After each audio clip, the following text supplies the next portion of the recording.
Shalom shalom bene data turabasuhuje aho muherereye tubifuriza ibihe byiza. Dutangiye umwaka wa 2026 dushima Imana yaturinze, Imana yabarinze, Imana yabanye namwe, ni ukuri turayishimiye cyane. Abakunzi bacu turabakunda kandi twari tubakumbuye igihe cyari kirekire tutongera kandi guhura, ariko turagarutse kandi tugarukanye imbaraga zo gukora muri 2026. Rero icyo tubifuriza ni amahoro, ni imigisha iva ku Mana, ni byose bijya byose wasengeye, bijya byose uhora wereka Imana, turakwifuriza kugira ngo muri uyu mwaka wa 2026 Imana ibikugezeho, ibyo wifuza ubibone muri uyu mwaka. Rero turabasuhuje cyane aho muherereye, tubifuriza ibyiza muri uyu mwaka dutangiye. Hanyuma turi kumwe n'umutumirwa, karibu cyane. Murakoze. Umeze neza? Turashima Imana. Umwaka watangiye neza? Yego. Mwaka twawurangije neza kandi n'ubundi twawutangiye neza. Imana ishimwe cyane. Hanyuma karibu uramutse abakunzi bacu, bari bagukumbuye. Nibyo, ubu ndabona twari tugize iminsi tutababera abashitsi. Duherukana 2025, uwo mwaka wararangiye, ubu turi muri 2026. Hanyuma dufata uyu mwanya twifuriza abantu bose umwaka musha kandi umwaka mwiza, umwaka wo kubona Imana, umwaka wo gutera imbere mu madimensiyo yose, haba ari mu buryo bwa sante physique, haba ari mu buryo buri spirituel, haba ari mu buryo buri social, imibanire n'abandi bantu, ndetse na dimension économique. Turabifuriza ko uyu mwaka uzababera umwaka mwiza. Imana ibatuze i Gosheni. Ibatuze i Gosheni? Imana ibatuze i Gosheni. Ese hajya i Gosheni ni he? I Gosheni ni muri Egiputa, ni mu majyaruguru y'uburasirazuba, hafi ya ruriya ruzi rwa Fleuve Nil, muri delta ya Fleuve Nil. Ni ahantu hatuye Yakobo n'abana b'igihe basuhukiye muri Egiputa, inzara yateye iwabo. Noneho kuko bari aborozi, baje Yosefu abagira inama yo kuvuga ati mwebwe muri abantu b'aborozi, muri Egiputa korora byasaga nk'aho ari ikizira, abomination. Arabwira ati mwebwe Farawo azoza kubareba, ariko mwe muzamubwire ko muri aborozi, kugira ngo tubatuza ahandi hantu mutagomba guturana n'Abanyegiputa, kuko imico yabo ni abantu batizera Imana, muzabe muri ukwanyu muba ahantu. Rero Farawo aje kubareba, yabwiye Yosefu, ibyo biri mu Itangiriro ibice 47:6, aramubwira ngo dore igihugu cya Egiputa kikuri imbere, tuza so na bene so, aheza haruta ahandi. Rero aho heza haruta ahandi, mu buryo wenda ubusanzwe bwo gutura, hari ahantu heza, hari iruhande rw'amazi, bwari ubutaka bwera, ubutaka burimo ibimera, bafite ubuzima bwiza. Ariko kandi wibuke ko ku byago byari ko biba muri Egiputa ntibyigeze bihagera. Rero aheza dushobora gutura ni ukwegera Imana. Mbese i Gosheni ni ukwegera Imana? Ni ukwegera Imana, ni ukwegera Imana. Ni ahantu ni ukuba muri presence y'Imana, tuba turi hafi y'Imana, noneho tukaronka ya protection divine. Imana ubwayo ikatwirindira, ikadushira ahantu premièrement tutazibagirwa cyangwa ngo twivange n'abanyamahanga. Abanyamahanga ni abanyabyaha, ariko tuhabe dufite Imana.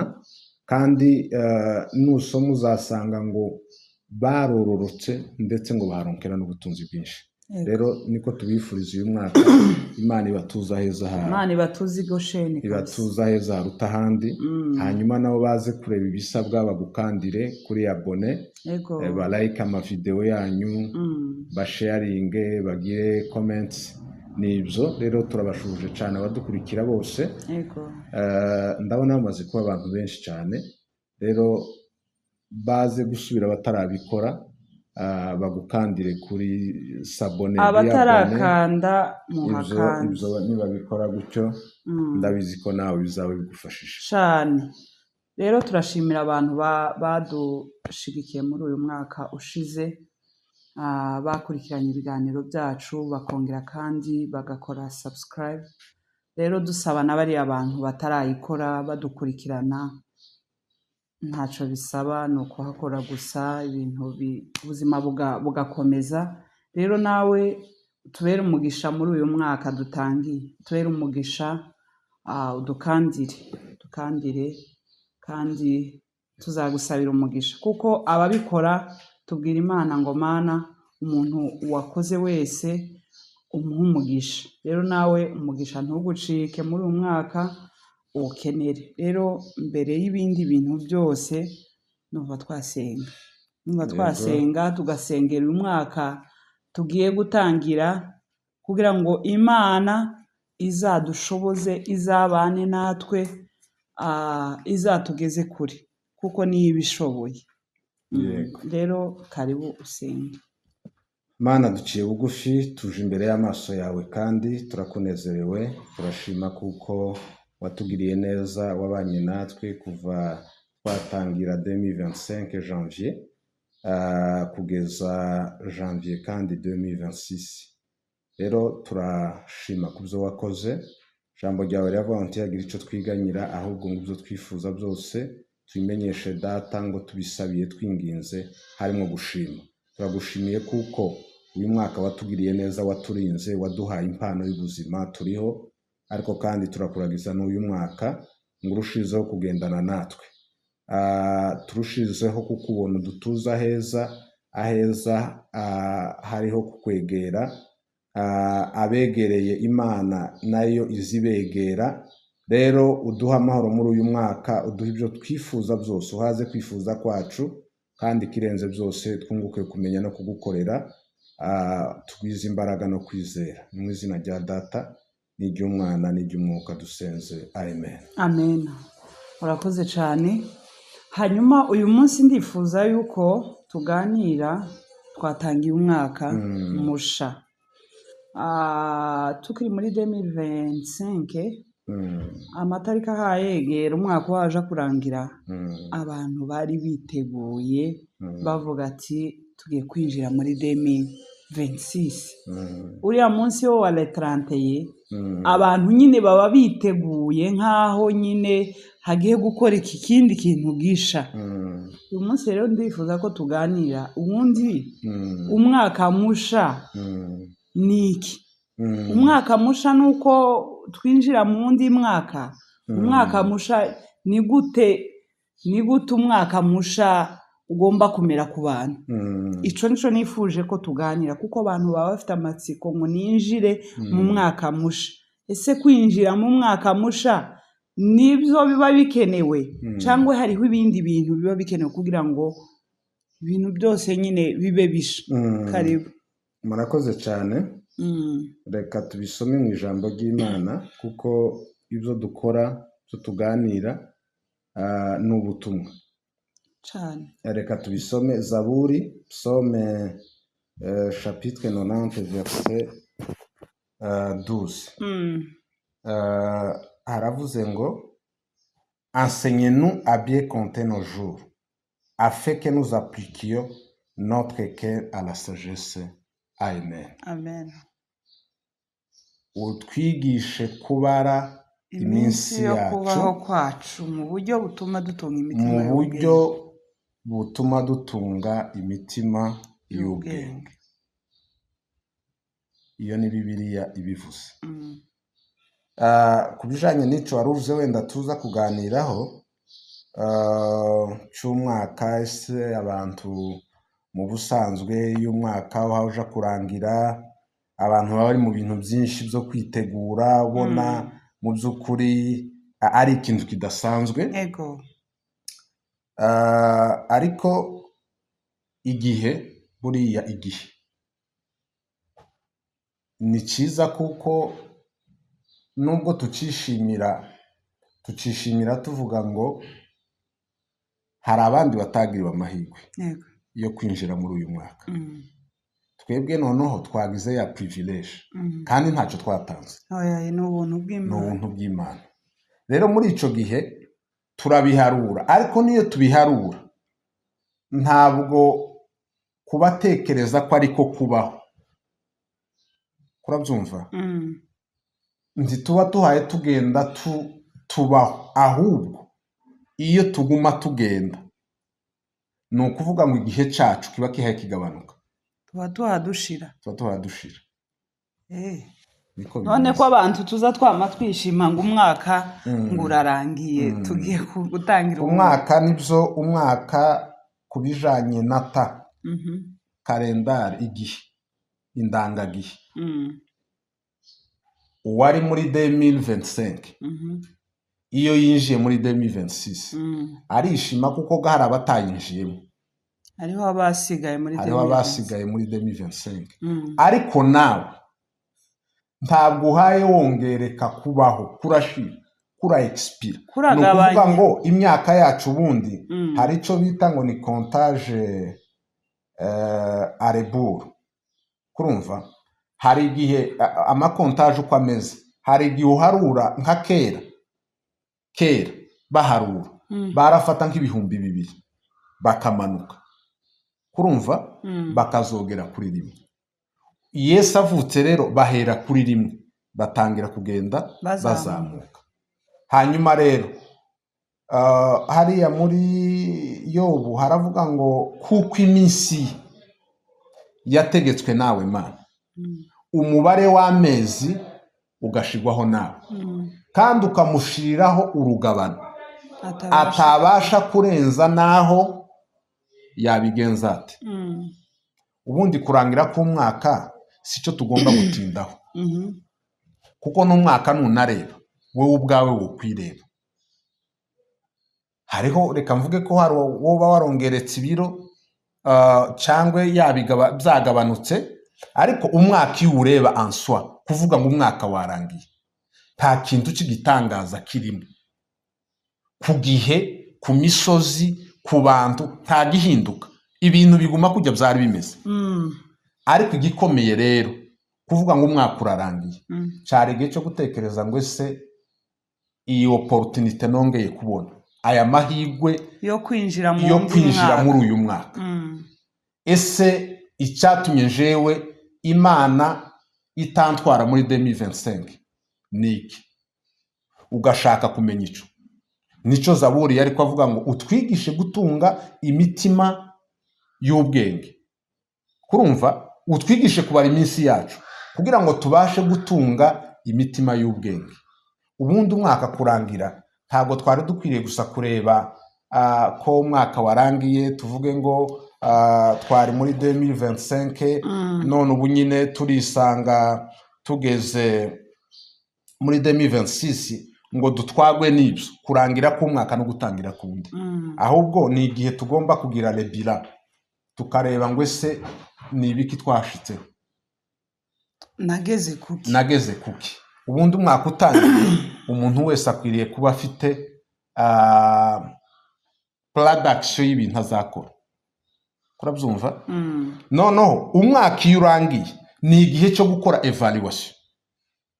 Nari narihaye gukora iki niki, ese niki nashitseho? Kurabyumva? Niki nashitseho muri 2026? Iciza nakoze niki? Ico gishimira Imana ndetse nawe wifelicite. Ariko niki natsinzweho? Niki ntabashe gukora neza? Icyo ngicyo ugisabira Imana imbabazi, ariko noneho uzuri musha nawe ugiye guhindura. Ni ukuvuga ngo umwaka musha uko bisobanuye ni uko ni umuntu musha muri wa mwaka. ni wowe ugomba guhinduka. Ikibazo si imyaka, ikibazo si imyaka evenema la fin d'année de bidine nouvelle année. Ibyo ntacyo bitwaye, ni ibintu biri simple bitagize n'icyo bisobanuye. Kuko si ibintu narangiza, si ibintu biza ngo uvuge ngo dore ngo 2025 yasaga gutya, ngo ni muri twebwe. Urabyumva rero? Nimba umwaka ari musha rero dugiye gutangira. Hari n'umuntu twaganiriye mu kiganiro Evangeliste G. Nawe ni nk'uko yavuze, aravuga ngo umwaka ngo nta mwaka musha ubaho, ngo habaho umuntu musha. Mbese nimba winjiye mu mwaka ukiri wa wundi, uracari muri wa wundi. Nimba ninjiye muri 2026 ndi wa wundi, nta kintu na kimwe nahindutseho, ndacari muri 2025 cyane rwose. Hari n'abakiri muri 2000 wenda dufataho ngaho batigeze bazamuka ngo babe ukuharura gutya. Ni ukuvuga ngo ubundi umwaka ntitugomba kureba changement d'état, ahubwo icyo twari dukwiriye kureba kuri twebwe, kurumva ni yindi initiative yo kurenuvera umutima wawe ukaza ari musha. Umuntu wari ufite urwango muri 2025 ntagwinjirane muri 2026, kuko nyine nimba ugwinjiranye hariya uracari wawe. Mwaka ntukubereye musha, kubera ko winjiranye rwango wa mwaka ntukubera musha. Uriya mwaka nturaba musha, wa mwaka uracawurimwo wa wundi.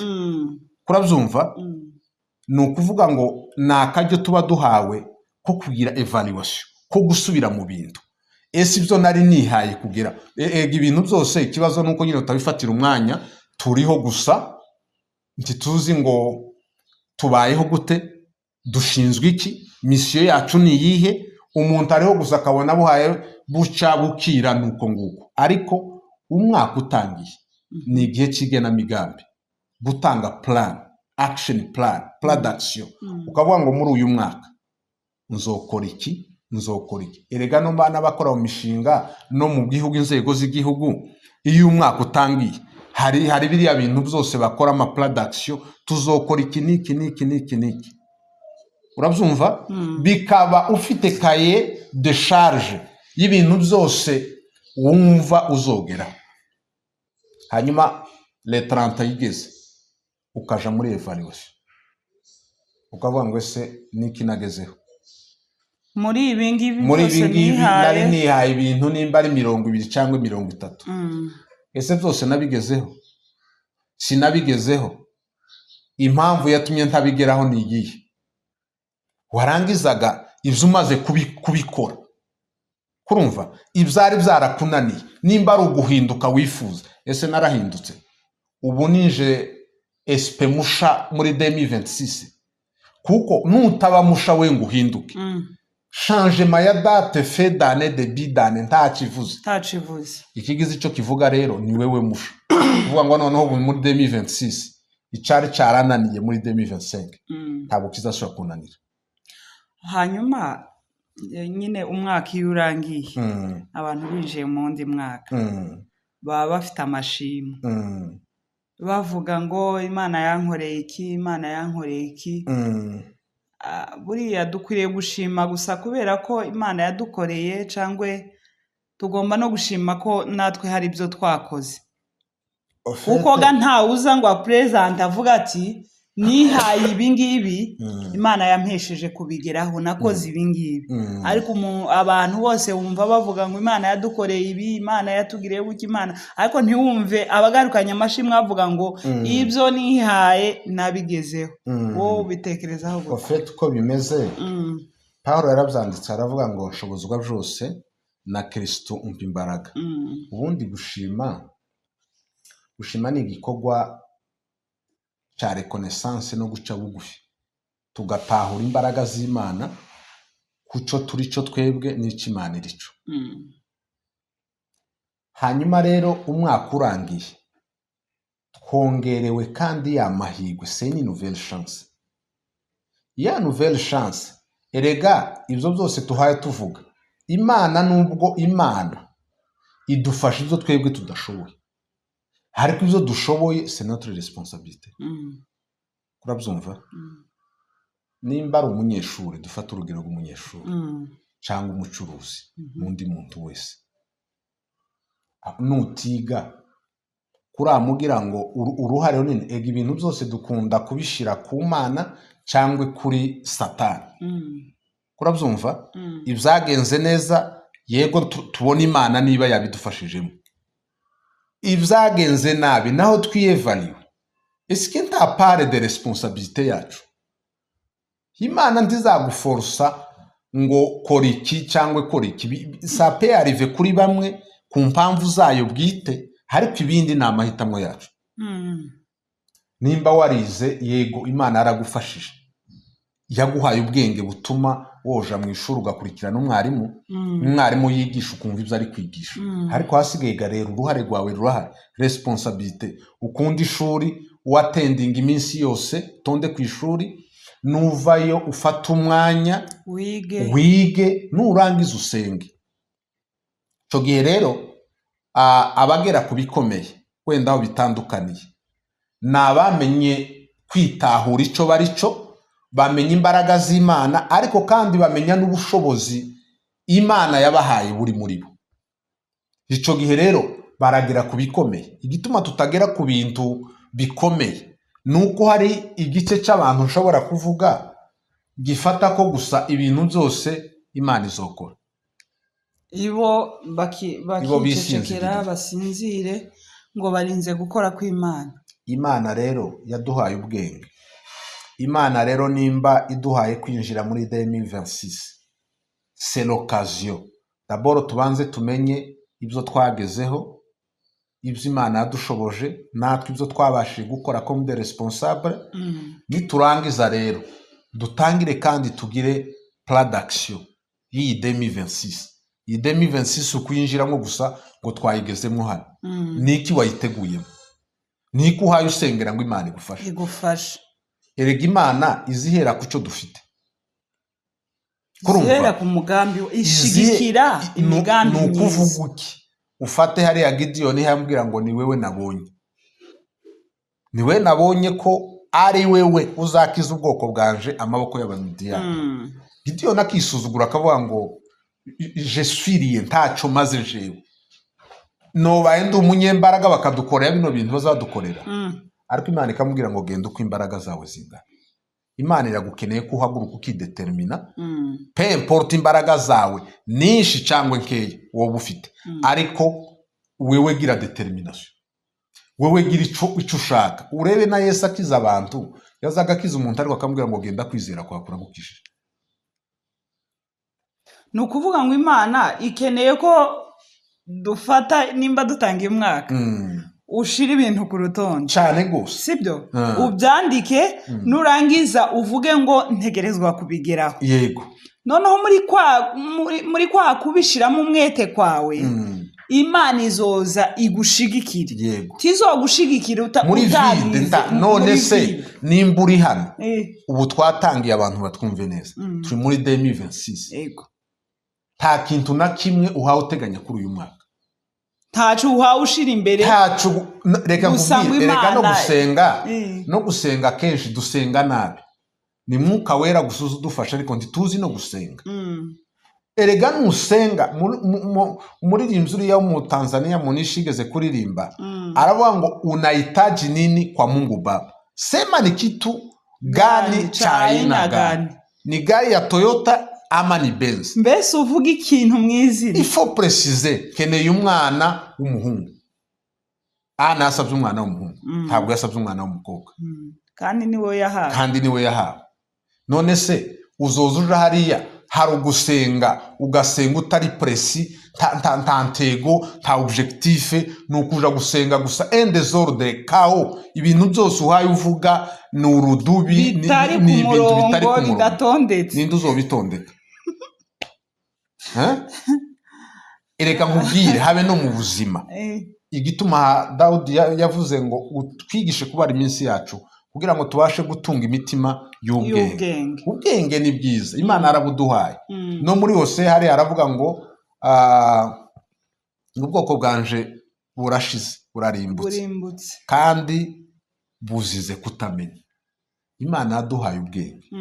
Bwa bwenge bwacu rero tugomba kubukoresha tukareba tukamenya ngo ndifuza iki kintu ndashaka kugera kuri ndasengera kino kintu ngire ordre ngire priorite erega no mu buzima igituma ubona ingo zimwe abantu bashobora kuba bakora muri ONG bakora muri fonction publique imwe bahembwa amafaranga amwe ariko bya bindi iyo ubona bamwe bateye imbere abandi batateye imbere ico gasi ikindi kintu dusura kuja kureba ngo tuvuge ngo ni Imana cyangwa ni Satani hariho part de responsabilité nta migambi wagize ku mafaranga nta migambi wagize tiwamenye les priorités ergo ubuzima bugizwe n'ama priorité kurumva ufite priorité yiki usanga undi wenda atarico umuntu afite amafaranga ashoboye kuba yakwigisha abantu ku mashuri meza kurabyumva iyo abajanye ku ishuri ryiza kuko Imana amuhaye akazi kazi gafite umusaruro kugira ngo yigisha abana ku mashuri meza uwo kwigisha abana nico priority uwundi kwambara niyo priority ariko kwigisha abana c'est pas une priorité abashize ku dushuri tudafatika buriya ntuhaye ubona ibintu byinshi uko abana ni nko kuvuga ngo ni nk'umuhinzi umuntu uhaye uhinga kujya abanza akagenda agategura tere yarangiza agateramo imbuto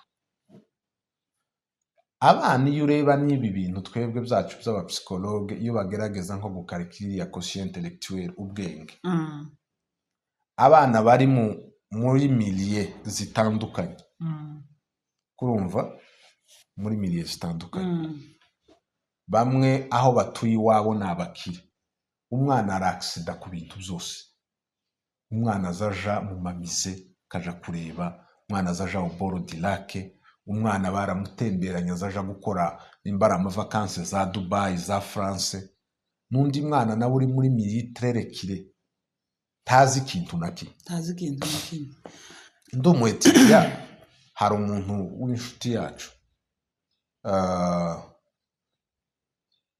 aba b'abazungu yari afite akana gato k'imyaka ndatekereza ko none sinzi ko yari kwitatu kakana kazaga gatwara ikinga mu muhanda urabyumva kagatwara ikinga kaja kwinjira muri route principale kagafrena kakareba haruguru kakareba hepfo ico gihe wenda umuntu yashobora kuvuga ngo wenda ubu n'ubwenge bw'abana b'abazungu ariko ntacyo bisaba umwana wese numugurira ikinga kurabyumva ni muri deju igihe carageze natwe turabafite twarayaguze ayo makinga kugeza ku mwana muto w'imyaka 3 azatwara ikinga kurabyumva ico nshatse kukubwira iki babana bafite amahirwe yo kwigira ku mashuri meza babana bafite ababyeyi bahaye bakora ibintu bikomeye bakabayimita bagakora ibyo ababyeyi babo bakora bazogera kubikomeye no kuvuga ngo reka tube nk'ababivugaho noneho nk'abantu batuye ruguru bamwigisha ikinga atabona yego kuri papier gusa baricoye sibyo baricoye bakamwigisha Tanganyika atabona atazi yego bayicoye bakamwigisha imodoka carte iriya bya map monde bakamuha carte iriho hydrographie iriho amazi bakaza babimwereka wa mwana ntarabibona ni kubicoro gusa ntazabyumva cyane bizamugora kubyumva kuko ntarabibona ariko umwana uri hano i Bujumbura buri gihe aba ari kuri Tanganyika uwo mwana bazomubwira Tanganyika iyo niyo batoye imwigisha arayizi azingwira hepfo bazomubwira ikinga azabona ndetse azatwara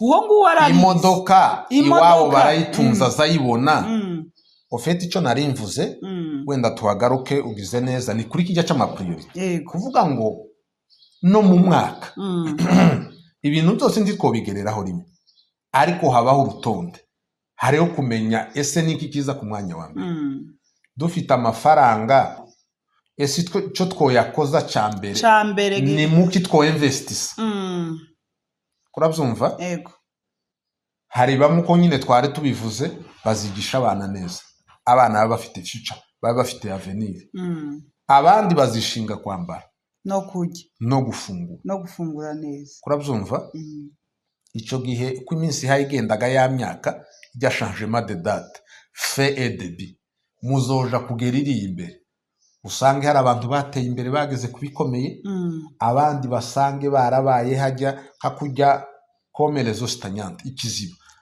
kidatemba kuko baguma baturuna hahandi icyo bita le cercle vicieux ariko icyo navuga ku mwaka musha ni igihe cyo kugira evaluation tukareba ibyo twari twihaye gushikaho ibyo twashitseho tukabivivura tugashima Imana yabidufashijemo natwe twifashije ko navuze ngo Imana ibyo tudashoboye n'ibidufasha hariko ibyo dushoboye se notre responsabilité ufite akazi keza Imana yarakuhaye akazi nutigisha abana ku mashuri meza Imana nizo manuka igatwara abana ku mashuri meza izo zibaheza ubwenge utarabashize ku mashuri ubwenge yego barabufite abana bose barabuvukanye ariko ga formation intellectuelle ubumenyi burigwa burarahugwa ubwenge buza burahugwa ni wigisha abana bawe nabi nta avenir nta future yawe ariko wabitondetse akavuga ngo jewe investissement ya mbere nda investissa muri education y'abana ejo abana banje bazo barabakomeye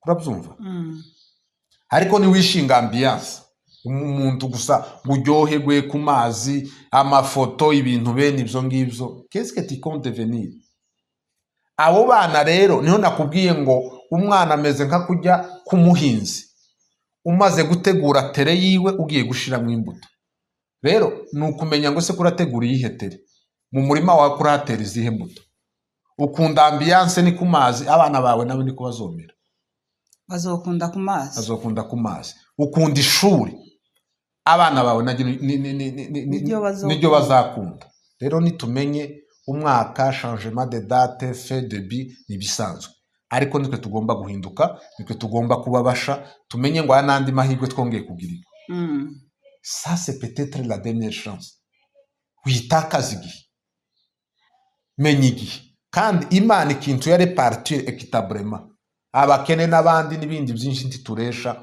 voile n'ubwenge ariko un cadeau abongereza urabizo ngo time is money l'état c'est de l'argent Imana ikintu itagize wirenganya ni umwanya twese tugira 24 abantu bose baranganya amasaha tunganya ibyumweru tunganya umwaka amezi tunganya umwaka ico rero abandi bakora muri ya 24 uziri guryamye abandi ko barakora nurangiza uvuge ngo umusaruro numwe tibishoboka no kuvuga ngo abantu bagende bahaguruke Imana yari reba Mose ko mubaza ngo ese ufite iki iyo niyo nzakoresha ibitangaza Imana ikeneye ko duhaguruka tukidetermina tukagira no kuvuga ngo Imana ni gusanga mu bitotsi izoguma ibigufi izoguma usinzira tayiso muntu zogira tuzagira ikibazo cyo kudasinzira uraruryamye bucyo usubire mu gitanda ibyizobiguha ibigwize cyane kuko nibyo ukeneye ariko umukozi urara wicaye uzuzuka 5h du matin Imana izohezagira ibikorwa by'intoki zazo mu migani yaravuga ngo ikintu cyose twerekejeho amaboko yacu tugikorana umwete ni ikintu gikomeye vocation determination Imana iragikunda erega habe no kwizera Imana Yesu akiza abantu zabangu ugenda kwizera kwawe kuragukijije kwa mugore yaratekereje avuga ngo nokora ku musozo w'umwenda we noki Yesu aravuga ati kuva nabaho sindabona bene uko kwizera genda kwizera kwawe kuragukijije kwa mutware w'ingabo no kuvuga ngo Imana ishingira kucufite nibyo yarabiduhaye ibisigaye se yanu nitumanaginga umwanya wacu neza, nitugire priorite mu byo mu buzima bwose, duhe Imana umwanya, dusenge kandi dukore. Ariko nukora wenda utaha usenga nacyo ni ikibazo. Ariko reka mbivuge ko hari n'abantu bize gukora kandi batizera Imana. Imana gayo ngo imvura yayo n'izuba ryayo rizarigwira bose rikarasira bose. Tiziye panya nimba ishaka kugira neza ngo ivuge ngo uyureka mukure muri iyi quartier nisige mwaba ngabo. Ivubira imvura Ababi nabeza. Kurabyumva? Ariko rero niduhitemwo tumenye de priorite, tumenye ibikenewe, igihe cyacu tureke kugipfusha ubusa. Namahigwe umwaka nuba musha nitwe tugomba kubabasha.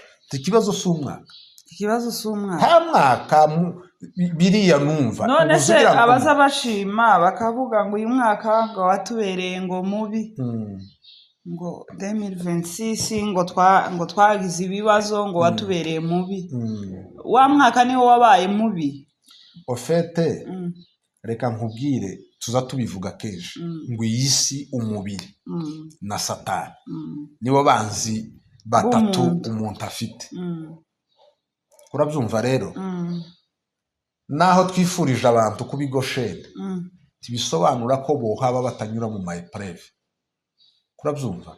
Iyisi nyine kuko n'ijambo ry'Imana zarivuga ngo nunyura mu muriro ngo nzaba ndi kumwe nawe. Yego. Ngo nuca mu mazi ntazagutemana. No kuvuga ngo ibigeragezo ntibizabura, ibibazo zahozeho kuva kera. N'abari batuye igoshene baragwaje, barapfuye, ibintu byose bahuye nabyo. Ba Yosefu ntabwo bagiye gushingurwa Kanani bakibaho. Higihe Imana yarakigenye uragifite. Ariko reka nkubwire mu Baroma haravuga ngo byose bifatikanyiriza hamwe kutuzanira ibyiza, kubahamagawe uko Imana ishaka. Kugeragezwa ni ibintu bibaho, ni mapito. Ariko mu kigeragezo rero haguruka, hari icyo ugomba gukora. Nimba uhaye ugeragezwa, uhaye unyura mu bihe bibi, haguruka usenge. Reka kwemera ibihaye bikubaho. Shego Satani arahaba kandi agerageza abakiranutse. Uwo ni umwanzi dufite. Ariko isi yanswa, isi si yombi, si imisozi mibi n'abantu babi. Environnement twe tuziranda zibi. Hari abantu badakora ariko bakagirisha abandi bakora. Abantu badakora bakagirisha ari abandi bakora. Mbese mugenzi wawe yaba afite akazi ukamugirira ishari. Unaniwe gukora nawe umere nkawe. Ibi bintu byose ubona le banditisme.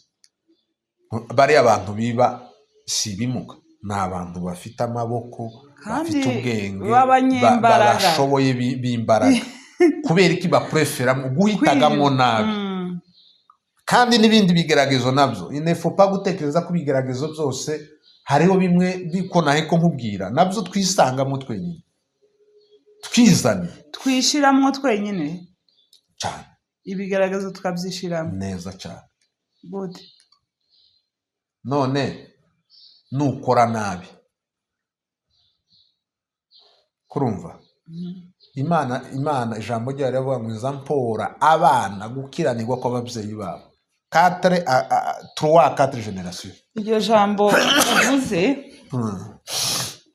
ejo bundi ku cyumweru Pastor Noe yarikozeho avuga ngo iyo ukoze nabi ngo ni limikashe uba ufunguje izakugarukira mu gihe uzaba ukiriho n'igihe utazoba uriho bigakora ku bana bawe. Mbese nimba wuguruje limikashe y'ineza abana bawe izabageraho bazayikonsoma. Nimba wuguruje limikashe y'inabi nayo abana bawe bazayikonsoma. None se nufata ugasoma ibibazo byigeze kuba kuri Aburahamu yarabeshe bari muri Egiputa, avuga ko Sara ari mushikiwe. Cyacaha yabeshe Isaka arakibesha. Ese hajya Aburahamu yabikoze ngo kubera ko Sara ari mwiza? Sara ngo yari mwiza. Ubwoba buriya wumve Satani kwizikora yamimwereka ngo nibamenya ko ari umugabo w'uyu ngo baramwica bamutware. None Isaka nawe Rebeka ari mwiza kugira ngo abeshe. kuba mwiza se ni gute? Yari mwiza nyine, niwe yari yarahisemo, kandi numva n'amakuru nawe nyine Eleyazari aja kumushakira umunsi ngo amushitse ashikije Rebeka, yaravuze ngo Imana imukijije umubabaro yagize wa mama wiwe. Nawe yari umudamu mwiza. Ninde muntu utari mwiza? Umuntu wese yaremye mu shusho y'Imana, kandi kuwa mukunze niwe mwiza. Nawe yarashitse abesha caka inyuma, akibesha umwami Abimeleki. keretse yari yaramenye ko se nawe yakoze ico kintu. None si ico ukora sibyo tuhaye tuvuga. Ise nyine yarakibesha, akibeshe nashaka batarabimenye, ariko mu bundi buryo wa muvumo wa caka inyoma uri kuri rwa rujana bazogenda babesha.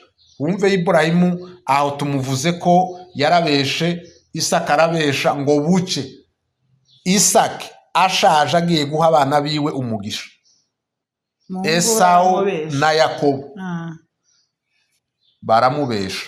Esawu aja guhigira se kuko yaramubwiye genda nguhesha umugisha, niwe ngomba kuraga, niwe mukuru reality. Rebeka yamaze asanga Yakobo babesha mukuru wawe bagiye kumuhesha umugisha, wewe amufata umwana w'ihene hano ubage umutekere nurangiza umuhese. Caka inyuma baramubesha, bariganya umugisha wa Esawu kuko yarakoze biki, ahunga mukuru we aja kwa nyirarume Labani. Nureba uko byagenze, Labani yari afite abakobwa babiri, Leya na Rasheli, ariko Yakobo akunda Rasheli, niwe wari mutoya, amukorera imyaka 7 ngo irangize, kuko babaye abariganya babesha. Nawe baramubesha bamuzanira Leya, ati suyu nakore, ati hano iwacu nta mukobwa mutoya uzuca ku mukuru, kumana umukuru nimba ushaka n'uyisubira ukora. Yagezaho amuriganya no mu butunzi bwiwe, mu byo yagombaga kumuhemba. Mbese nawe ari kwishugwa ico yakoze, ari kwishugwa ibyo yakoze, yarariganyije. Nawe baramuriganya. Abana biwe bagurisha Yosefu, baramubwiye ngo yarapfuye yariwe n'inyamaswa z'inkazi. None se ibigeragezo byose byinshi nitwe tugomba gukora neza.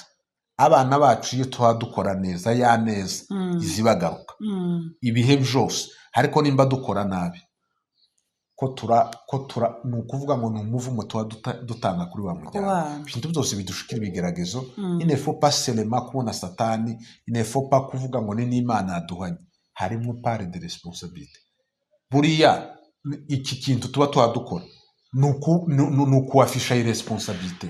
Nuko ibintu byose twumva ikibaye ni Imana, ikibaye ni Satani, seke twebwe. Ariko noneho hari ibintu nyine urumva ko batwigisha mu makanisa, bakatubwira ngo utayobowe n'Imana uyobowe na Satani. Udafite umwuka w'Imana muri wewe, seke ufite uwa Satani muri wewe. Ni ukuvuga ngo kimwe kitakuyoboye ikindi kirakuyoboye. Kubera iki twumva ko gusa kuko nta gihe twigenga, nta gihe twokwiyobora. Umva hano tuyoborwa n'umwuka w'Imana, batayobowe nawe bakayoborwa n'uwa Satani. Reka nkubwire uko ibi bintu bimeze. Buriya iki ni cya kintu kiba kigaragaza ko tudashaka gufata inshingano zacu, responsabilité zacu. Imana yaduhaye ubwenge, kandi n'uwo mwuka urahari. Kubera iki buri gihe ikintu cyose gikwiriye kuza kurumva tukikuraho ama responsabilité yacu. Je vais bien, Imana irahari na Satani nawe ariho, ariko twebwe uruhare rwacu muri ibyo niki? Twebwe uruhare rwacu ni amahitamo, ni uguhitamwo umwami uri bukorere. Niko bimeze. Nari mvuze ngo uruhare rwacu ni uguhitamo, kuko umuntu yashizwe inzira zibiri imbere, amahitamo abiri. Ushobora guhitamwo kuyoborwa n'Imana cyangwa ugahitamwo gukorera Satani. Ese ntabo bahagati? Hagati ni hahandi Imana yavuze ngo ndakuru ntubakazuyaza ukonje cyangwa ubiri, nutabira ntukonje nzakuruka. Hariho zone neta, hari abatemera Imana ariko hari n'abadakoreshwa na satani bari aho ise dirige zone netere uzorebe ku mipaka bagira ni parti bazavuga ngo ni zone netere. Ni ahantu baba basize iki gihugu kidakontorora na kiriya kidakontorora, ariko kaka intervale karaho kaba ari hagati. Icyo nari nshatse kuvuga ese umuntu uri hagati nyine muri zone netere, tuvuge frontiere iraha iyindi iraha ari hagati, nta umukontorora. Ni ukuvuga ka gace reka nkubwire, ni akantu baba ntiho kwamaga hafatana.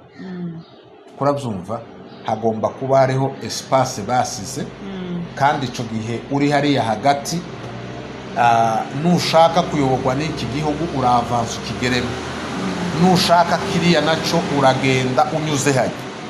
Icyo nari nshatse kuvuga kuri ibyo,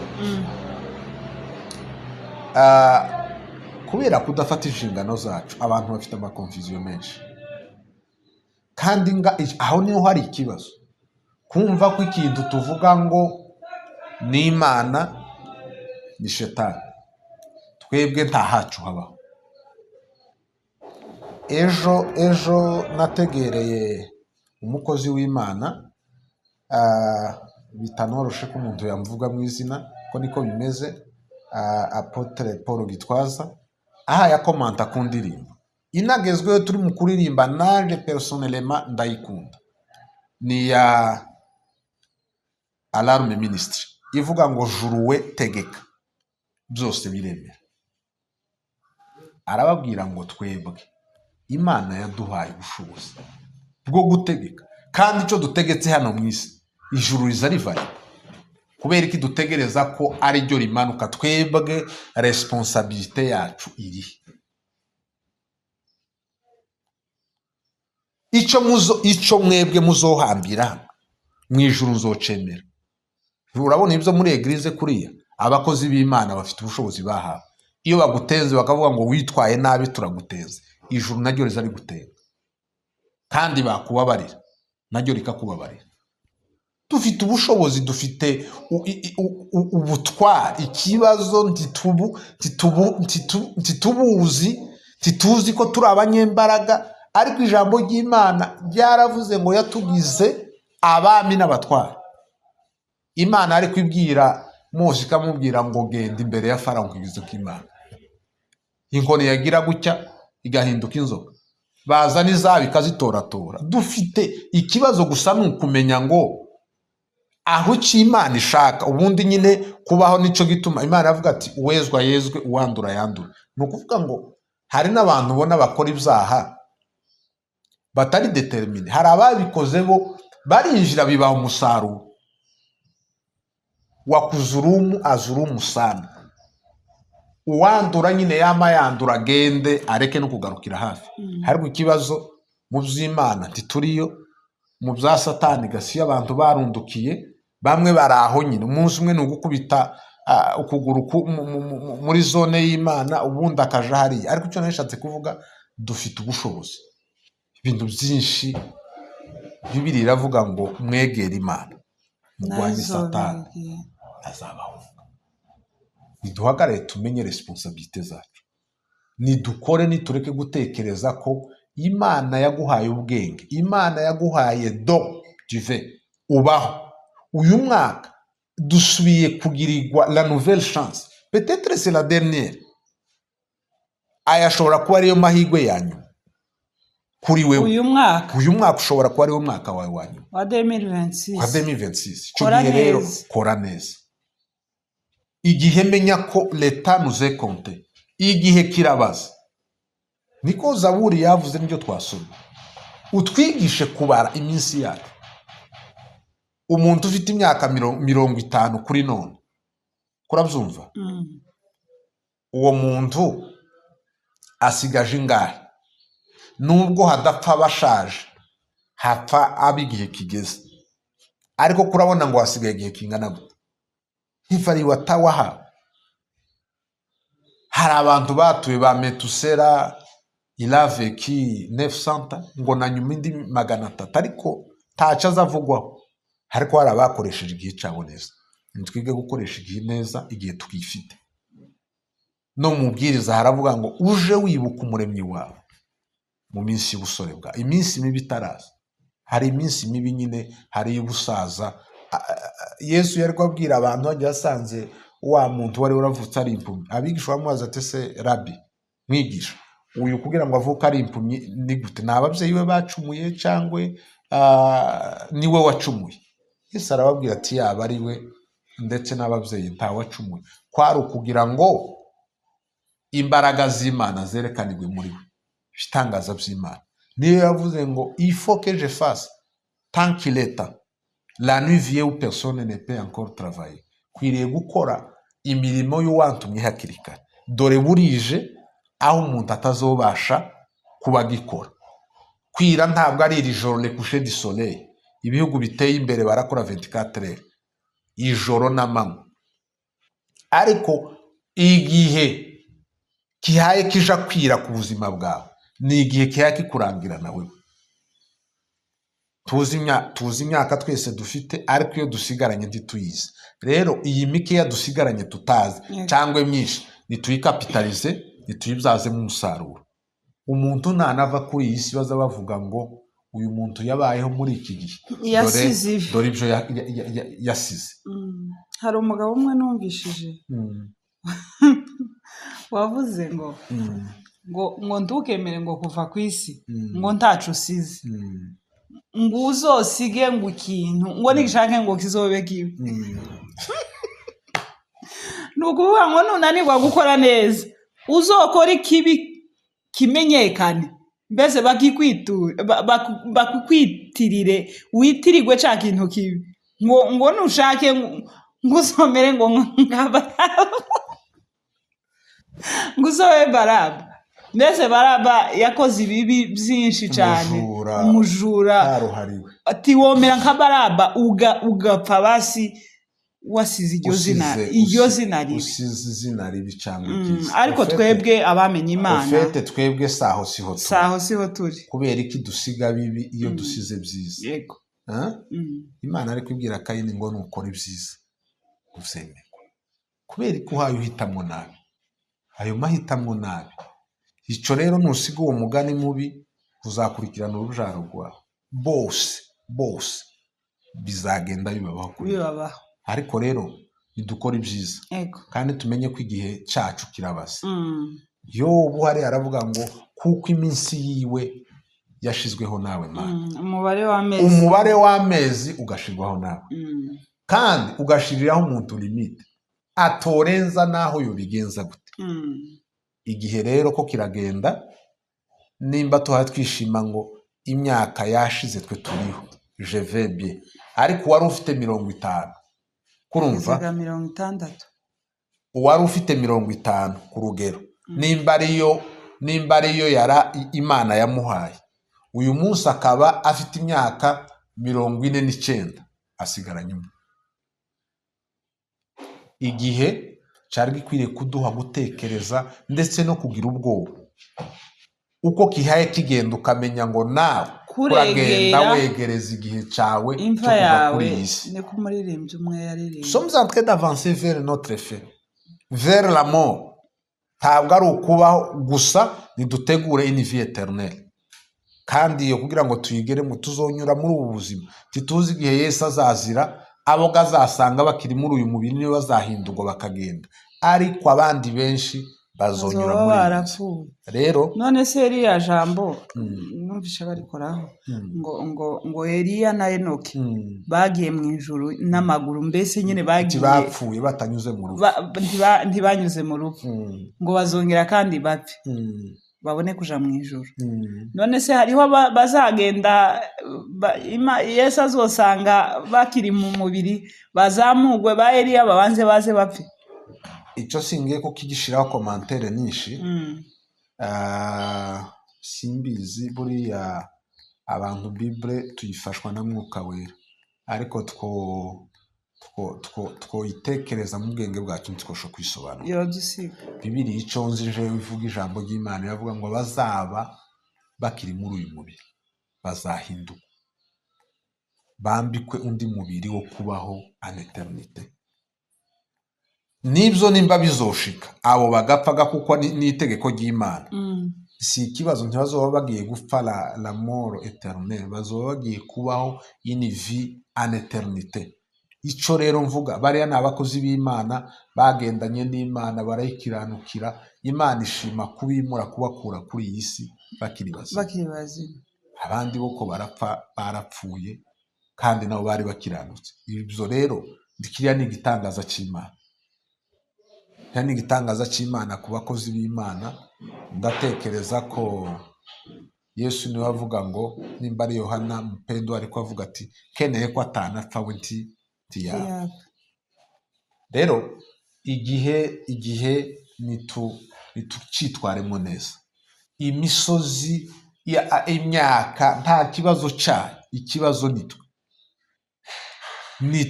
nibavuga ngo isi nimbi ntabwo ari ubu butaka Bujumbura Imana yaraburemye ni igihugu cyiza gifite inzuzi gifite ubutunzi bwaco DRC n'ahandi hose ibihugu nagenda mvuga byose niko bimeze ariko abantu nibo babi ntabwo ari emplacement géographique si ibyo ngibyo urabyumva habe n'abatuye mu bihugu by'ubutayu vive bakahahindura.